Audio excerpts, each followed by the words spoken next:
Have you guys ever heard the phrase, winning fixes everything? And I'm not talking about Charlie Sheen here, I'm just talking about the phrase, winning fixes everything. You know, use it in the context of a sports team. You know, if the team is winning, then obviously, you know, they're going to have better cohesion as a team. You know, if they're losing, then, you know, there's going to be all kinds of drama and whatnot. In the business world, if a company is winning, meaning, you know, they've got record profits or whatnot, and I'm not talking about the oil companies either, you know, everything seems to be great with that company. Winning fixes everything. I recently saw a study, and I forget what show I watched it on, or I give credit to the show, but where they surveyed people after sporting events about the stadium food, and the specific point of the survey was, you know, how does the stadium food taste? Does it taste good? Does it taste bad? And what they found out was that the rankings for the stadium food were around 11 to 15% higher when the home team won. So the food tastes better if the home team's winning. That is probably the best example of winning fixes everything I've ever seen. Okay, so we got a 15-minute break, and then got my first midterm, or the only midterm for the quarter, and I think I studied enough. I don't know, this dude seems like a hard teacher. He really didn't even have a review, so I'm not sure how good I'm gonna do on this. I'm a little bit worried. And Amy said that if I don't do good, that she's gonna ground me for a week from my computer, which means no vlogging for a week. I better do good.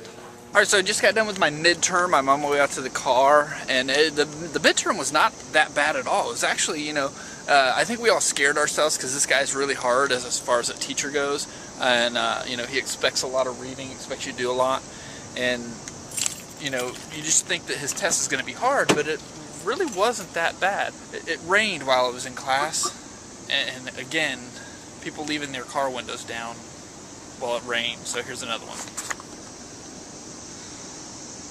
I feel bad for these people because I've done that before, and it sucks to leave your car window down when it rains. Oh, and there she is too.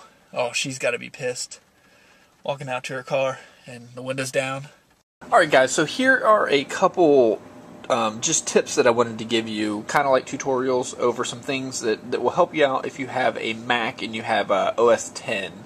So first, check obviously what your Mac is, and as you see, you know, you've got OS 10, 10.6.8, so the most up-to-date version of OS 10. And go ahead and close that. The first thing I want to go over is this, and that is the iCalendar. And right now it's up to date, but what it was doing when I updated to OS 10, the date would actually freeze, and it would freeze on a certain date, and the only time it would actually live update what the current day is if I restarted my machine. And I leave my machine open or, you know, running most of the time. I don't actually shut it off every day.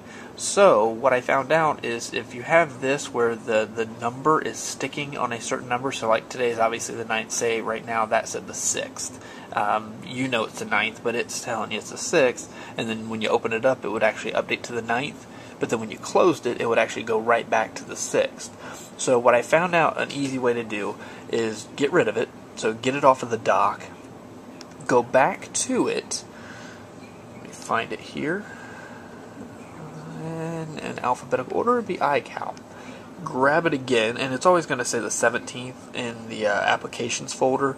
It just gives you the live date down here. And then once you do that and re-put it back onto the dock, it'll actually always, or for the time being, have the most current date. Another thing that I was having some issues with is, and I doubt I'll be able to get it to do it, but well, let's give it a shot. Let's see if it'll do it here. So we need a couple Finder windows, and what we're going to do is try to transfer files over the network, and I need some large files, so we'll go ahead and try to transfer one of these vlogs, and we're going to try to transfer it. I've got a backup on the this is the 2 terabyte hard drive here, and then this is my local hard drive. And on the hard drives, what I was trying to do, let me open up vlogs here, and let's see, let's find one that hasn't been transferred over yet. Scroll all the way down. That's reverse order. So 236 is the last one I transferred over there. So, and they're out of order a little bit. So looks like 237 is the last one I transferred over. So obviously not everything is inside of 237. So let's find 237 over here. Oh, I guess everything did transfer over 237. Oh, I apologize. Let me find, where's 238 at? That'll... I have a cat sniffing my foot. Alright. So 238 needs to transfer over. So what we're going to do, let's back this one up. We're going to grab this. And what you'll see is large files. Let's find one that's even bigger than that. So it'll definitely lock itself up. That's not a big one. There we go. 5 gig. So large files. So let's take 240, drag it over. So we're basically going to try to copy it over into... oh, that messed up. Hold on, let me cancel this. I apologize. I'm going to edit all this out. Maybe I'll just leave it in for character. So what we're going to do is we're going to take 240 here, and we want to put it into the vlogs. So it's going to actually update into the vlogs. And if you notice right here, as it starts to transfer over, what will happen is it'll start to transfer over. And then if you've got issues where the folder just locks up and no new data transfers over, and all of a sudden you'll get an error that usually comes back with like a some type of error. I forget the exact name of what it says, and it's like a dash 31, I believe it is. Dash 31 or dash 39. I hope it does it so I can actually show you guys how to fix this problem. But what I'll do is in the meantime I'll go through the steps to fix it. What you want to do is you want to go to your applications and drag down to the terminal and open your terminal. The terminal is like your DOS prompt in Windows, for those of you who don't know what the terminal is. So we'll go back to where we were. Alright, so in the terminal, to get the file transfer over, because what's going on is Mac has these little dot files, so it's like a hidden file that's like a dot and then the file name, and it's just a hidden file. I have no clue what the files do. I just know that they're there, and they can cause trouble, especially if you're trying to transfer from a Mac machine to a PC machine. So what you want to do is you want to take in your prompt here, your terminal, and you want to type the word dot, and then do an underscore, and then clean. And what that's telling it to do is it's going to tell it you want to clean out the dot files. Then you grab whatever file you're trying to clean and drag it over. And oh, I almost forgot. After the word clean, make sure there's a space. I don't think it's going to let me go back and do this. Let's see if it'll let me go back and do this. But you want to make sure there's a space after dot clean. There you go. And then go back to the end. Alright, so what that's going to do is it's going to say, go find that file and clean out all the dots that are located in there. And you'll just hit enter, and it comes back, and it looks like it doesn't do anything, but it actually does. It's went in and cleaned it, so since I'm probably transferring it now, it's not going to give me the error because I just cleaned it.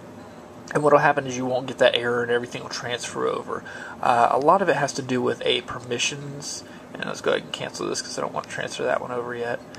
But a lot of it has to do with a permissions issue between the Mac and the PC, and something like disk utility where it won't work on a PC. You're not going to be able to fix the permissions on that PC as easily as you would on a Mac. So that's just a couple tips that I wanted to give you guys for OS X, and some of the things you might run into as you're making videos or whatnot, because videos take up a lot of space and they're the largest files that you're usually going to have on a machine, and when you're trying to copy them and do backups and whatnot, it can really cause a lot of problems. Alright guys, so thanks for watching the video. Don't forget to click subscribe if you're not already a subscriber. Make sure you guys check out all the links down below in the litter box. Daily Booth, Facebook, Twitter, Google+. How many things can I put down there, I wonder? see if I can find some more stuff. Maybe a Tumblr, maybe a few blogs. There's a couple blogs down there. I haven't updated them in a little while, but they're down there. They've got some, some cool stuff on them. So check all that stuff out. It's all down in the litter box, which is like the little bar down below that has all like description and all kinds of other stuff in there. Check all that out. Anyway, don't forget to leave a comment on the video for what should be today's question of the day. I guess the question of the day today will be, what other tutorials would you like me to show you? Obviously, I showed you the 2 little tips today for OS X. Now, anybody who's already upgraded to Lion, I don't have Lion, so I'm not going to give you any tips on that. But I know a lot of people are still using OS X because they have not upgraded to Lion, because the first iteration of Lion usually, or the first iteration of anything usually always has some type of issues with it. I always like to wait a couple versions in just to make sure they work out some of those initial bugs. So yeah, I'm still going to use Snow Leopard. But anyway, so today's comment will be, what tutorials do you want me to show you, or what tips do you have questions on that maybe I could show you guys in my videos? Because I like I like being an instructor and teaching you guys stuff. It's like we're in school. On tomorrow's video, somebody commented that they wanted to know how I do the outro for the videos, and so I've got a little small tutorial on how I put together the outro. And it's really easy. As long as you've got Motion or After Effects, you can do something like this. And it's actually template based, so it's not like I created the entire thing. So yeah, I'm going to do that in tomorrow's video, and you'll see that. So bye.